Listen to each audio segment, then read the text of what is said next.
If you're new here, my name is RuthAnn. My husband Lance was a service connected, disabled U.S. Navy veteran. He was sick for 25 of the 27 years we were together, and for the last 12 years of his life, I was his full time caregiver. This podcast is about caregiving in all its forms. My friend Shawn is here for our third episode in this series where he talks about advocating for his neighbor, Robert. He did share in a previous episode that Robert is no longer living in his home alone, but Shawn is still advocating for him. So today he's going to share some more crazy stories. And we're also going to talk about protecting someone with dementia. Thanks so much for being here, Shawn. Glad to be back, and I hope some of my stories will help others. You shared a lot of stories in our previous two episodes, but can you share a couple more that show some of the dangers of Robert living alone with dementia? Sure, I'd be glad to. Um, One of the things that was really scary with Robert living alone was he didn't know what time of day it was, and he would fall asleep during the day, which was uncharacteristic of him because he was so exhausted, but then wake up at night and go out and wonder why it's dark. One of the concerns I had is he lived in such a rural area that he was a routine exercise personality. He always worked out, he always went for walks, and it was just ingrained in him. But when he started taking those walks, they were at random times. And I was really concerned because he lived in the woods and he would get confused. One of the things that happened, this is just one of many things, but he, even when he was starting to show signs of problems, he was over down the road clearing some brush with a chainsaw, and he fell back into a bush with the chainsaw, and it was still running and it was laying there, and it took him quite a long time to get untangled from this bush.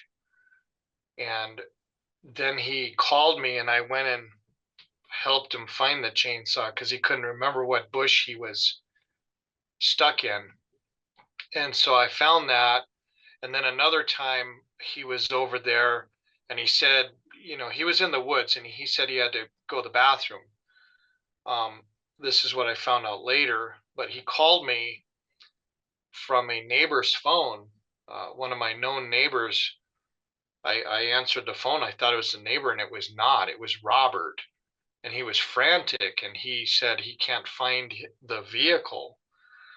And so I went over there, and this neighbor was our county constable, and he had known Robert, and he really thought this was odd because he was this constable on his spare time was working on the road with his tractor, and he saw Robert on the other side of a fence waving him down frantically, and Robert could not figure out where he was. And so he called me. I went over there, and Robert said that he had gone to, tried to go to the bathroom in the woods, and he walked a little bit away from the vehicle and then couldn't figure out where it was, and he ended up getting really lost. And then, there were incidences like that, but one of the worst ones was when I went over to check on him. I saw him about a quarter mile away from his house walking down the road, and he was struggling to walk. His balance was way off. And so I stopped to uh, find out what's going on, and he fell right on his face. He, for some reason, started focusing on what I was saying, and he started going into like a forward leaning run just to try to keep his balance, and he just slammed his face right on the ground and got a black eye. And so there was wandering issues.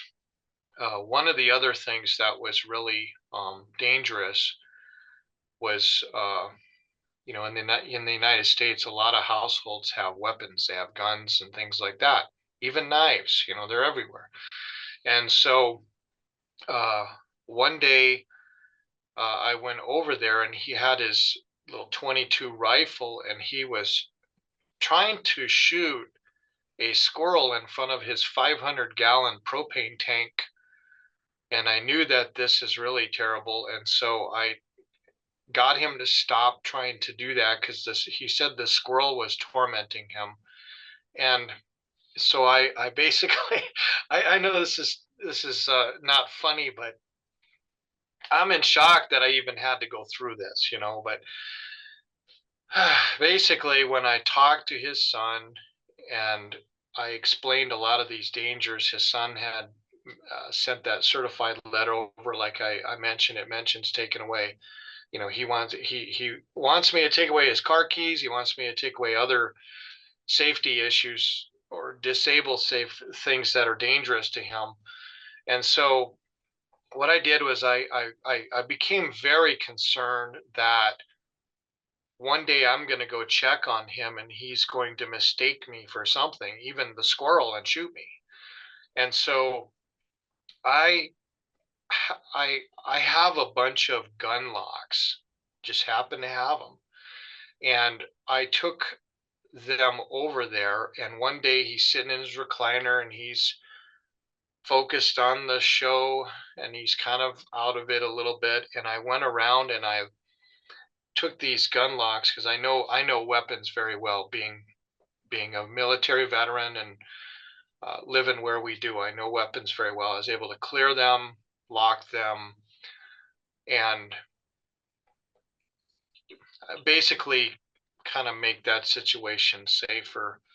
But he didn't like that, so there was a problem. He had other weapons, and I had to kind of keep one weapon available to him. Otherwise, he would call the sheriff or something like that. He'd call 911. And so I left his 22 rifle, but I completely removed all the ammunition for it. And I cleared the house of it. I was positive. And then 2 days later, I came back, and he had his 22 rifle, and he was trying to pound a bullet into the magazine that didn't fit that particular weapon, and he was hitting it with a screwdriver, not a screwdriver, but a pair of pliers. And I have that bullet over there on my shelf. It looks like a banana, and how that thing didn't go off is beyond me. So then I went through his house top to bottom while he was taking a nap, and found a bunch of boxes back in the corner of his closet. And so I was able to remove all ammunition from his house. And this was per request by his son. And then other problems were with, he had a habit. I mean, this is stuff that normal people aren't going to have to deal with, trust me. But being in a rural area, a lot of people out here, not myself, but a lot of people out here have these burn barrels, and they'll burn their papers and stuff like that, and then haul their regular trash to the dump. Robert used to still light fires in his burn barrels, and that was really terrible. And so it got to the point where there were so many safety issues that I knew something could possibly happen. I thought it was probable. So I would say that, yeah, it was very widespread, the safety issues. Wow, that just listening to what you had to go through, my husband had dementia. And so I had to take some safety precautions with him as well. But this was your neighbor. This is what strikes me every story that I hear of yours, is that this was just your neighbor, and all the time that you gave up to make sure that he was safe it just is. Thank you so much for doing what you did, but I also don't know how you did it. It's a lot. Um, you mentioned in our last episode that you checked on Robert once a day. Did you ever check on him more than once a day? And how much time did you spend over there with him? I would imagine it depended on like what was going on with him, but also how did you balance his need for independence with making sure that he was safe? Well, I'd have to answer that with this was really, really hard on myself and my family because instead of working like I should have been doing, um, I was checking on him and having to address all kinds of issues over there. And one would say, well, why did you just not get back to work? And why would you do that? So my particular value system that's ingrained in me says I can either check on him and at least make an effort to not let him die or work. And I was positive he was just going to die. And in our state, there's not a lot of safety measures for this situation. Um, in other states, they can come and take a person away like this. But in the case of Robert, he actually was really good at fooling anybody who would check on him. I mean, he could come right back to life and be coherent uh, on cue. It was almost like bad luck for me because I would see all these things happening and I'd tell people and then they wouldn't see it. A lot of the neighbors did, but if EMS showed up, they ask him questions, he can answer them all, then legally they can't do anything. And if they can't detect it, then neither can anyone in the state. So I checked on Robert once a day. Um, there was, I couldn't live over there with him. I had my own family and none of the other neighbors were willing to check on him or anything. A lot of neighbors really thought I shouldn't even get involved with him. And the problem is I was kind of stuck because I ended up being the last person on earth that could keep him from dying. And so I was in a real bad predicament. But what ended up happening is some of our roads became so impassable during winter when he was over there that I couldn't even take my regular vehicle over there. I had to take an all-wheel drive ATV and just try to trudge through the snow and everything to get to his house. And when you're doing that on an ATV in the snow, uh, a 3-mile trip can take 45 minutes easily to get there because it was so bad and the conditions were so bad.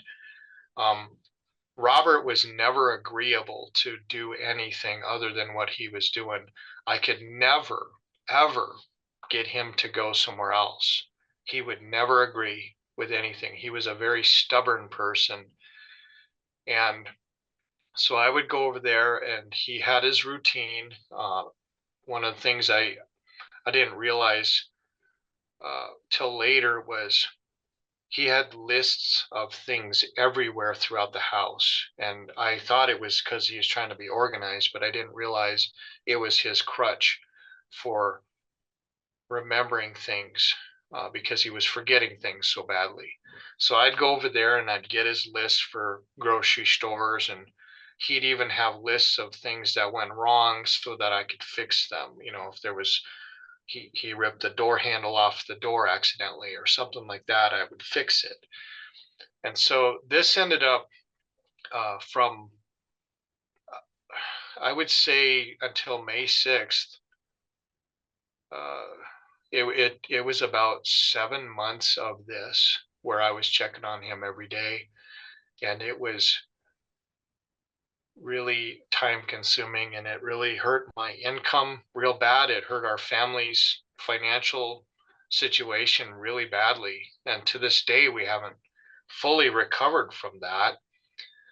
And, but I just looking back, I don't know if I would have done anything different.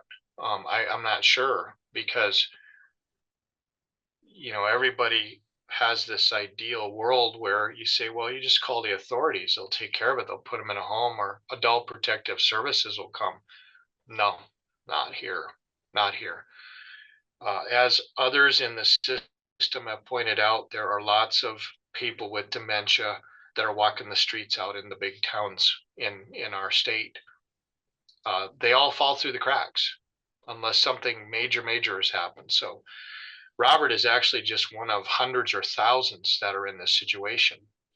And so my choice was either let this man die horribly or not. And his son hadn't seen him in over 20 years, and he's on the other side of the country. But I still tried to get his son to be the one calling the shots as much as possible. But his son, to this day, I've tried to see if his son can come over here and maybe see his dad, and his son hasn't wanted to do that. Part of it is because he doesn't want to see his dad in this situation. And I've offered to take Robert over to his son.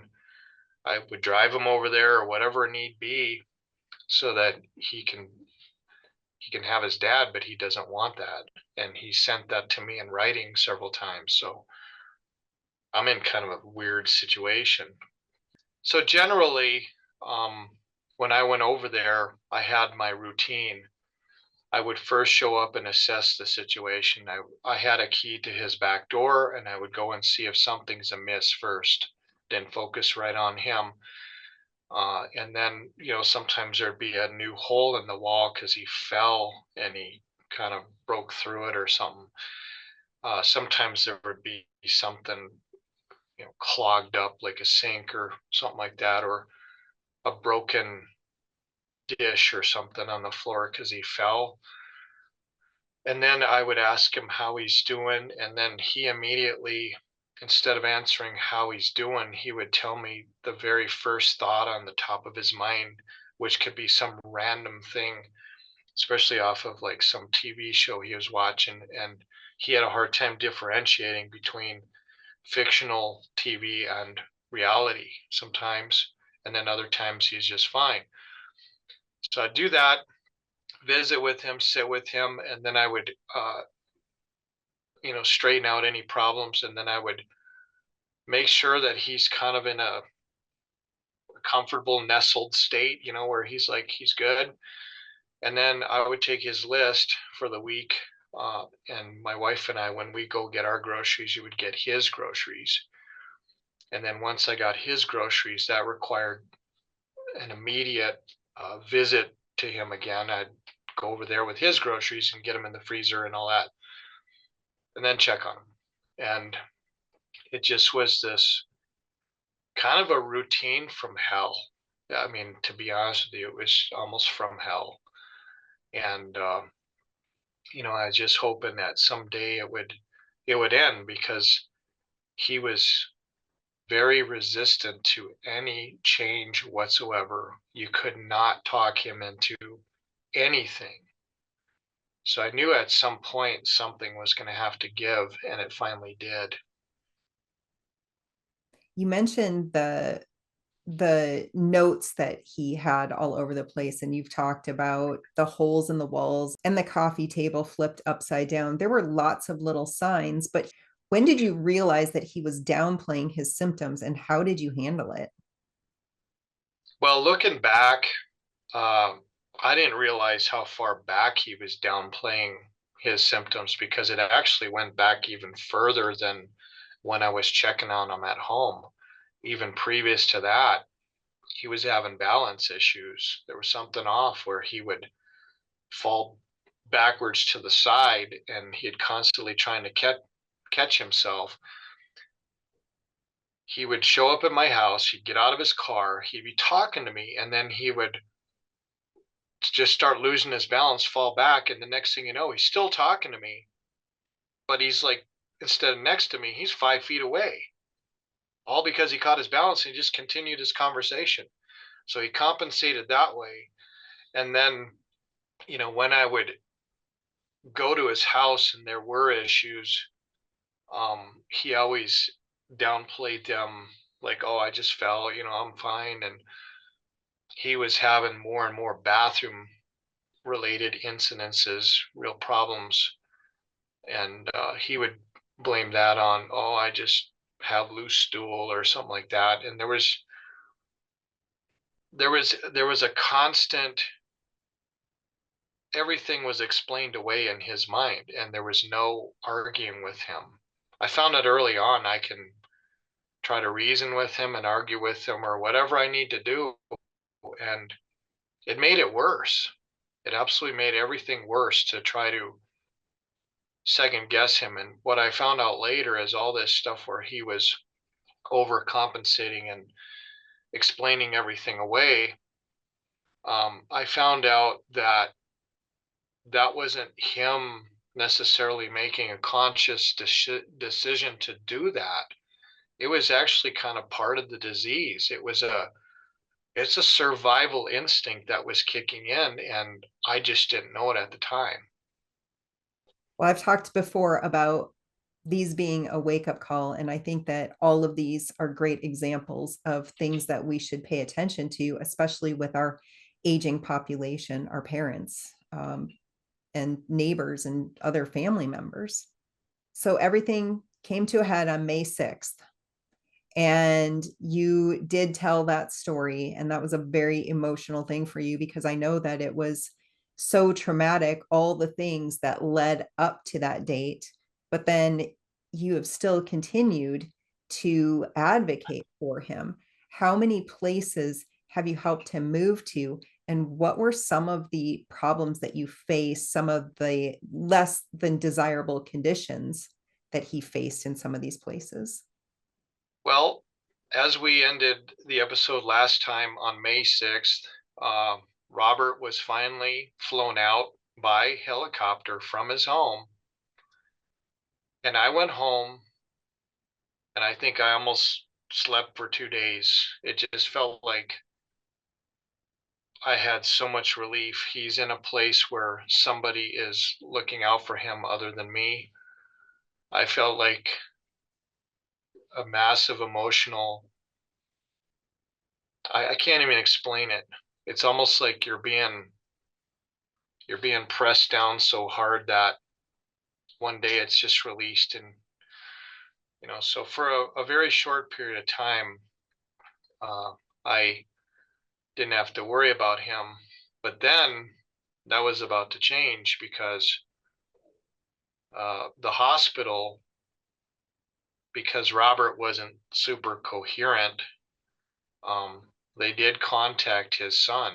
They found him somehow. I didn't provide that, but they called him and made him temporary power of attorney because his father was not uh, with it and could not make his own decisions. So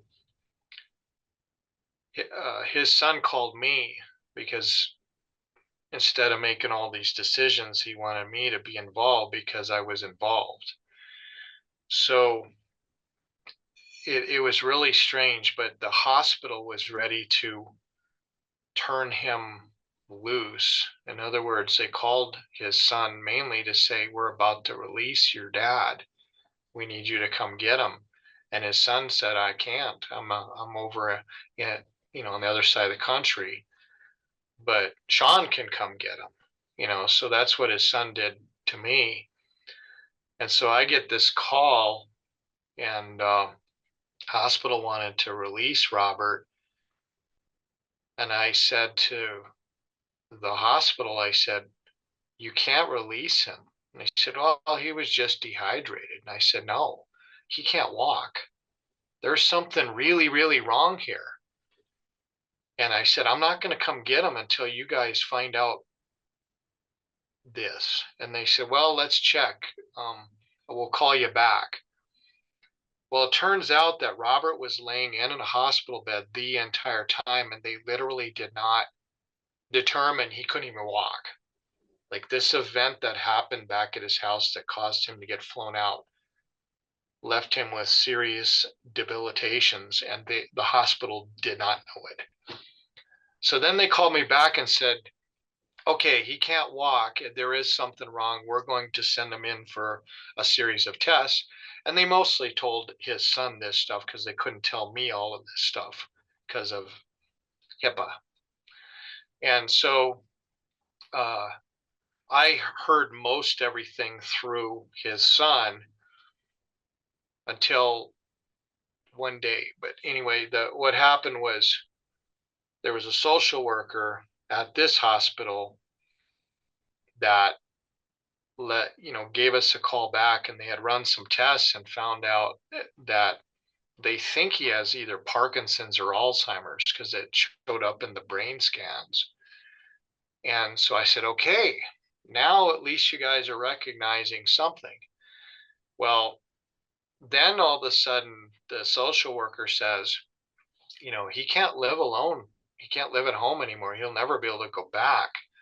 So um, the social worker said we need to choose a place that he can go. But in the meanwhile, the hospital was transferring over to uh, one of their partnering assisted living facilities near the hospital.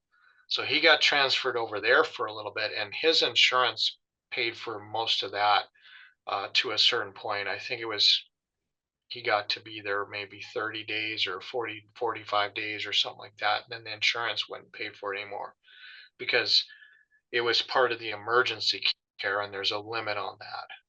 And then after that, insurance does not pick up the costs of assisted living for almost anybody in the nation. And so we ended up being forced to try to find a place really quickly. So I had his son check around. And the problem is in our area, there's nothing that's really that good or accommodating. So his son found a facility down in Phoenix. So that seemed like it was okay. The brochures were beautiful and everything seemed really beautiful. It was a very, very expensive looking place. So I arranged transport for Robert from the assisted living place up here down to this new place. And at that time, he still couldn't walk. He's in a wheelchair. And so he got down there, and it was a full service assisted living place. I thought, well, it turns out that it was beautiful. They had really great amenities, but the staff had some issues. Some of them, not all of them, but I'm just saying some. And as Robert would call me, sometimes once every hour. So here I am, finally going back to work, and I'm getting phone calls from Robert constantly. They let his hair grow out. He was so upset about that because he was always a clean shaven, clean cut man. And when I saw him, he actually looked really unkept, and his hair was long, he had stubble. And the absolute worst part about it was he kept telling me and his son on the phone that there's a nurse or orderly guy who is hurting him. And I didn't even know what to make of that, because the problem you have is if your loved one has dementia, these things could be true or they could be not true. I mean, there is almost no way to tell by just simply hearing their complaint. You have to kind of follow up and see, is this happening? And at the time he couldn't walk, so they instead of helping him to the bathroom, they found it was easier to put him in diapers. So when he was in diapers laying in his bed, he would be laying there for hours and hours, and he'd have gone to the bathroom and they wouldn't come when he pushes the button, and he would start getting rashes and things like that. And there was a night orderly that was there that would come in when he needed to be changed, and he said the guy was really, really rough with him and hurt him multiple times.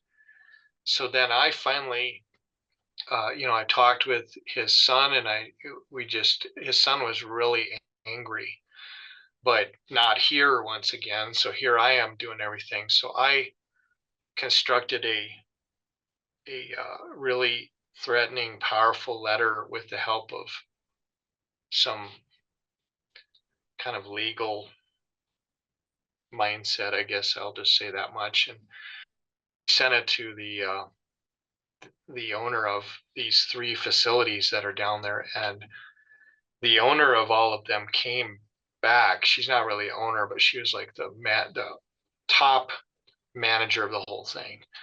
She called me immediately, and it had a lawyer on the phone with her, and they let me know that, and they want to know more about this.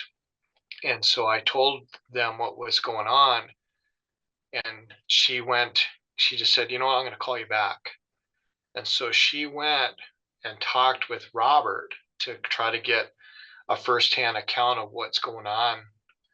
And Robert at that time was scared, but he told her, and she came back and said that this surprised me so much, because normally they circle the wagons, but she said, yeah, this is the second time someone has complained about that orderly.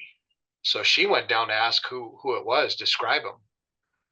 And he described him, and even what shift he was on. And she went, okay. She came back and she said, okay, another resident, a female there, had the same exact complaint. And so they terminated this person right away. And I said that we need to get him out of there right away, because they wanted to make it up to us. And I said, no, he needs to go. He is traumatized there. And so they gave us a refund on the rest of that month, because they had all this cancel early stuff in the contract, but they just freed all that up. So we were really scrambling to try to figure out, now, where are we going to put him? And so we checked around everywhere, and this is his son and I checked around all over the place, and a lot of places were full. I mean, they were just full, and they had waiting lists here.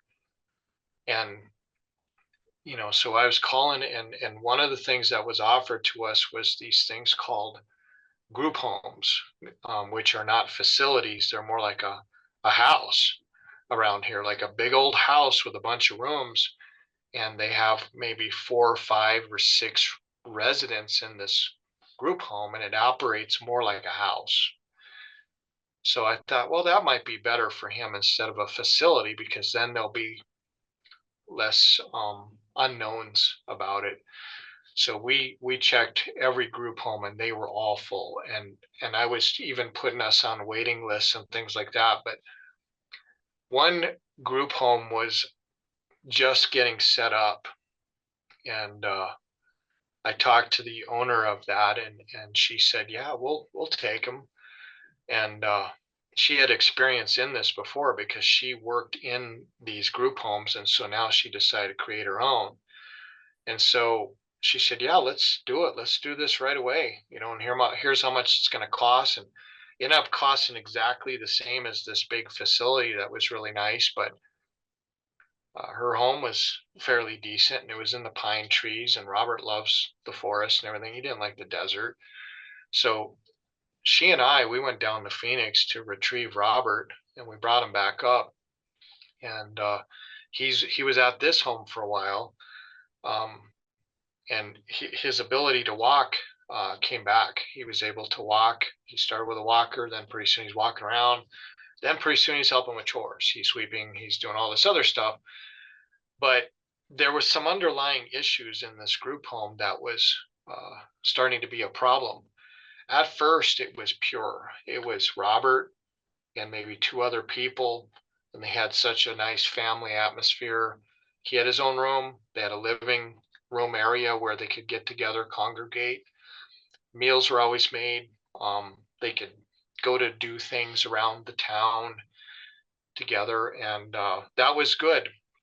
But then when the group home owner, she had these daughter and grandchildren that were having major problems. Like all of a sudden, there was a need for the daughter because her husband was just sent back to prison. The daughter moved into this group home with Robert and them, and then the next thing that happened was her children. She got temporary custody of her children back, who were very loud and very obnoxious, like crazy loud. And Robert was really sensitive to noise and chaos. And so the owner of this group home, she made this decision. Well, it's my kids, it's my grandkids, it's my baby. So she introduced that into the situation, and it just made everything really become terrible. And kind of like Robert was in hell. And so when she took Robert to his appointments, like she should have, to the neurologist, they were really, really kind of keeping track of the progression of Robert's Alzheimer's. He was full on diagnosed with Alzheimer's. He had early, mid stage. And they were tracking the brain scans, and then they did the full Alzheimer's test, whatever that is. I think it was like 4 or 6 hours long or something. I couldn't remember. But anyway, I got the results to that.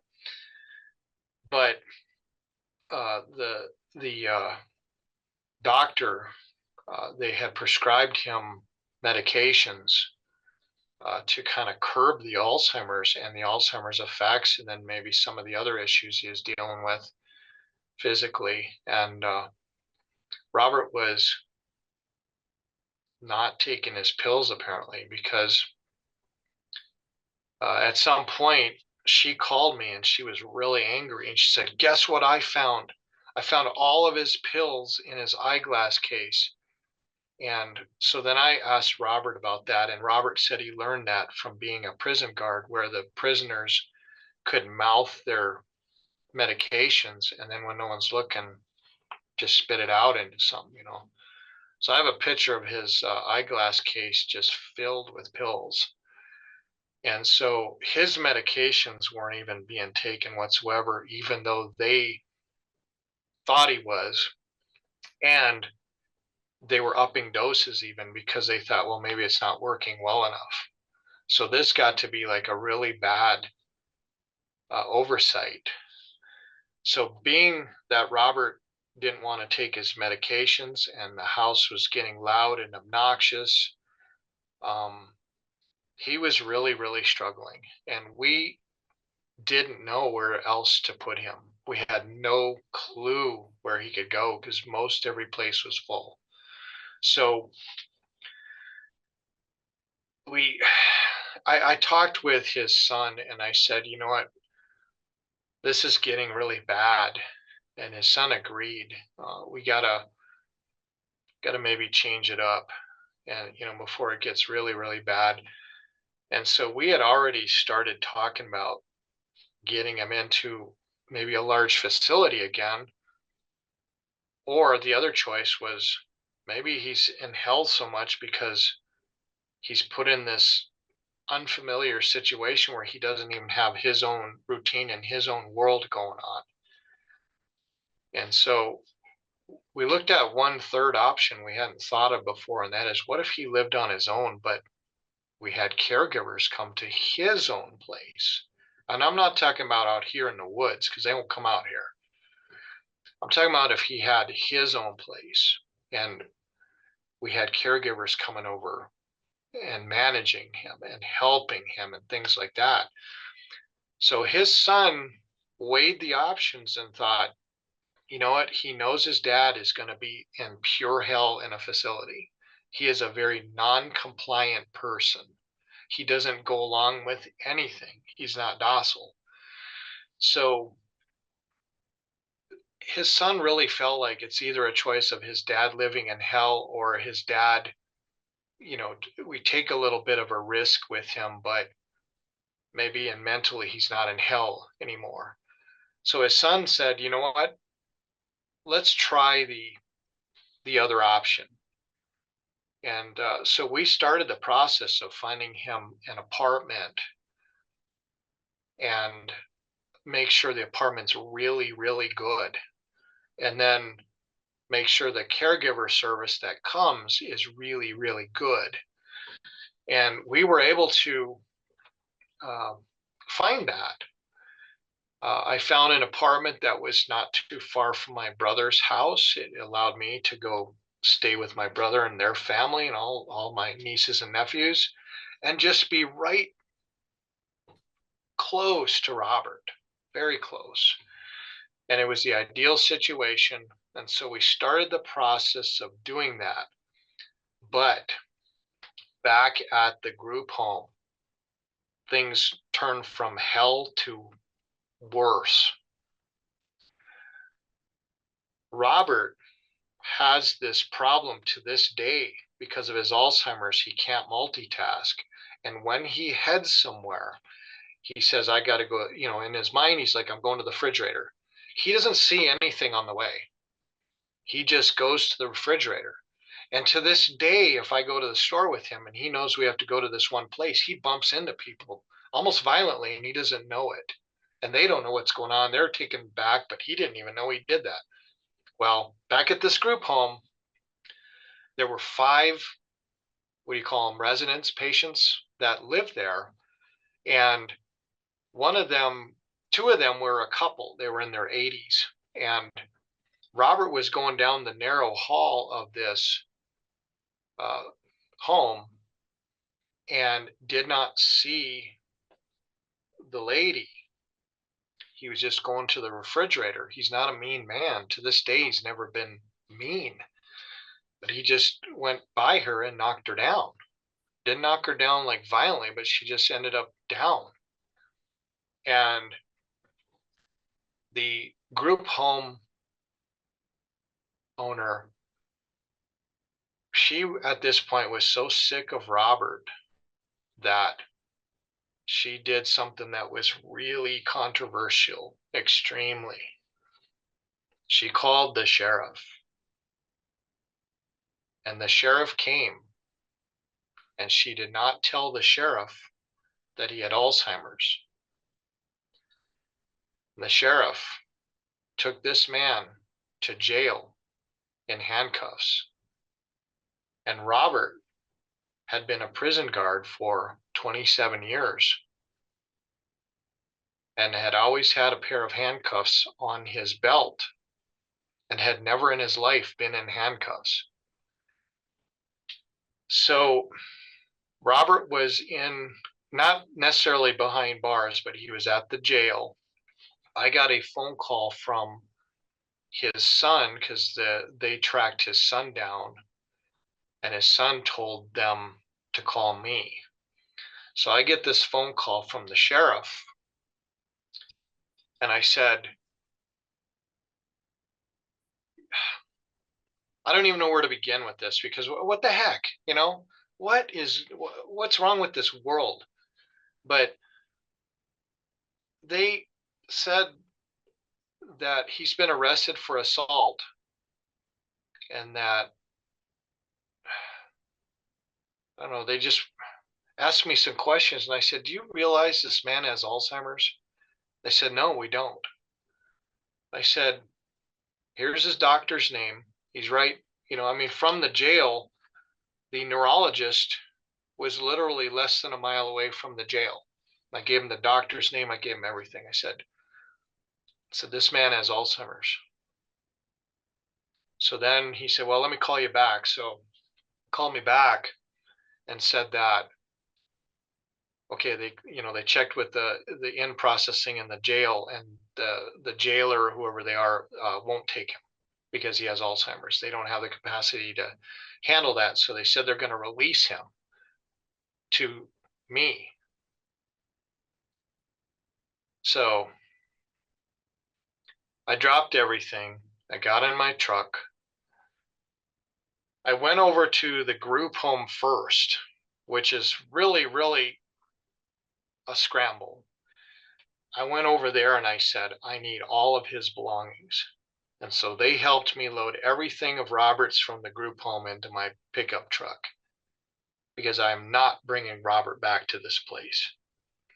Then I went over to the jail and Robert was just in there leaning down with his hands on his face and was not speaking to anybody. He never said a word to anybody in the sheriff's department or the jail. And I came and I put my arm around him. And he looked up and he goes, Shawn. I mean, that's the situation I'm in. I'm in that situation where I'm the only one that can rescue him, apparently, to him.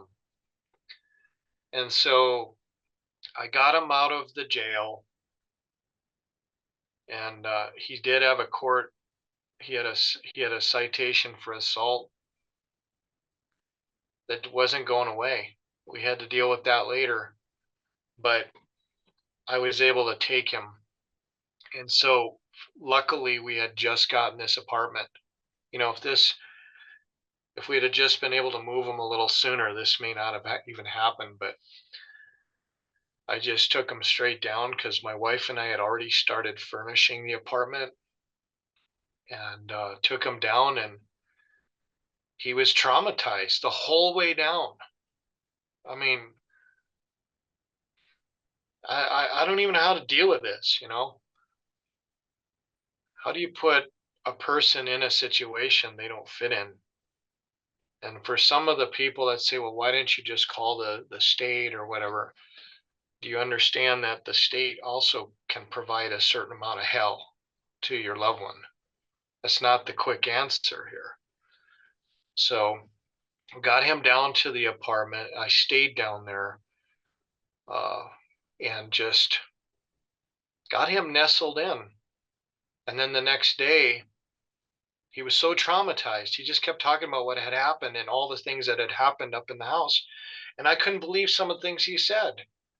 I mean, during the egg shortage, this group home owner decided to get chickens because she thought they could have chickens to make eggs because it would save her money in feeding the residents.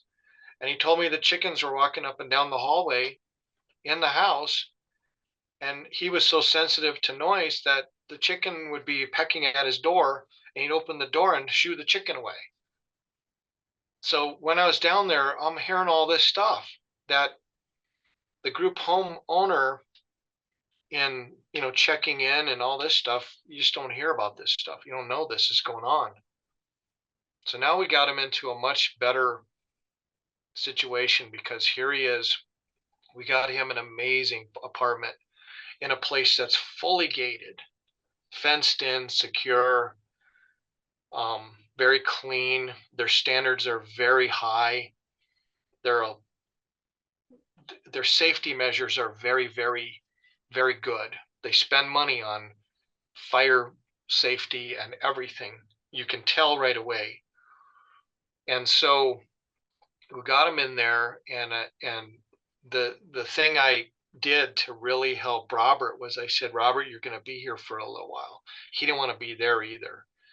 But I just had, you kind of have to sort of lie to these people because they don't quite understand what's going on and they get traumatized. And so you just try to mitigate the situation up front.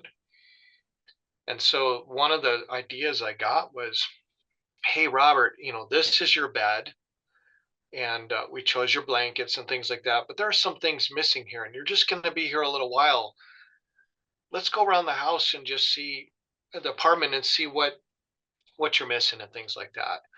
And we made a list. He's like, I could use and he started focusing on kind of the things he'd need. And so we ended up going to the store and getting a paper towel holder that he wanted, and went to the grocery store and got the food he wanted finally. And it wasn't junk food. He actually chose really good food. And just tried to customize the situation and let Robert know you're kind of back in the decision making process now. And that seemed to really help him. And the other thing that really helped him was on the fireplace mantle, which the fireplace is kind of fake, but the mantle, before he even arrived, we had put pictures of his parents on the mantle. That was when he walked in the door, those were on the mantle. And he looks and he goes, his mom and dad are there, and he was happy. And so, there's things like that we had to do, but that was a tricky situation. And then the caregivers came and they worked out a plan. And of course, this was another risky thing because the caregiver service is not necessarily a 24-hour thing, but what we had to do is start seeing if Robert can handle being alone for certain periods of time. And the reason we knew he could is because at the other group home, he actually was alone at times where they weren't even keeping track of him. So I knew he could kind of handle himself. So we got into this kind of a routine where the caregivers will come and spend hours with him and assist with cleaning, take him to the store if he wants, visit with him. And at first he was a little resistant to the caregivers because he thought every one of them was kind of like the torture he had been through, because the caregiver service at first, the caregivers wore scrubs, just like nurses wear. And that's just the way they were. But after a while, they would rotate caregivers out, and he would find one that he really liked. And so to this day, he is in this same situation. And it's been 2.5 years where he has been living alone in his apartment with caregivers coming routinely, Robert and I communicating routinely, Robert communicating with his son rarely, and others checking on Robert, as well as the apartment managers know that Robert has Alzheimer's, and they call me when there's anything wrong. So right now we have enough of a safety net in place that it's been working. I will not say it will work forever because something could go wrong any minute, but we're doing what we can, the best we can, because there's really not a lot of guidebooks on this kind of stuff. And I sure as heck am in a weird position because I'm not even related to Robert, but yet I'm the only one on earth that Robert believes can get him out of any bind or any jam and doesn't judge him. You've shared a lot, but these stories are so important for people to realize what happens to people who have dementia and Alzheimer's. And it's so easy to say, just let them go.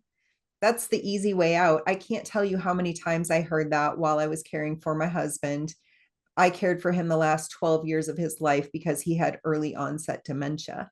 And the things that I thought about were some of the stories that you talk about now. What would happen to him if I put him in a home? Because I did have him in an adult daycare for a while I was going to school. And those were not great conditions because he was only about 40 years old.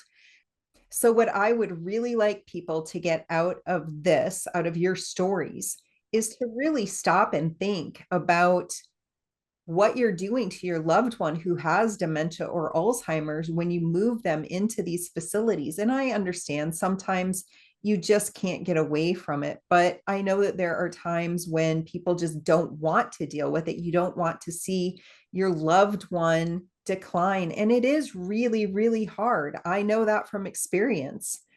But I can tell you, it's been 5 years since my husband passed away. And those 12 years were some of the hardest of my life. I would not trade it for a second. I am so grateful that I was able to keep him at home and keep him comfortable. And I'm really thankful that you are doing that for Robert, even though you have no ties to him other than he was your neighbor. It's a pretty incredible story. And I really appreciate you sharing it with us. We do have one more episode that we're going to do. We're going to talk a little bit more about some of his personality changes. So that'll be in our next episode. Thanks so much for joining me, Shawn, and for sharing these really tough stories. Well, it's my pleasure. And like I said, if this can even help one person out there, it was all worth it.